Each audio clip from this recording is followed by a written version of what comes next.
Lie down next to a flat bench and raise your legs to place them above it. Your knees should be bent in a 90 degrees angle.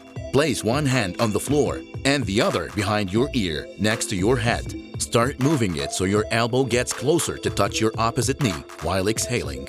Stop at the tension point in your oblique and hold for a second. Then move back down slowly to the starting position while inhaling and repeat for the opposite side.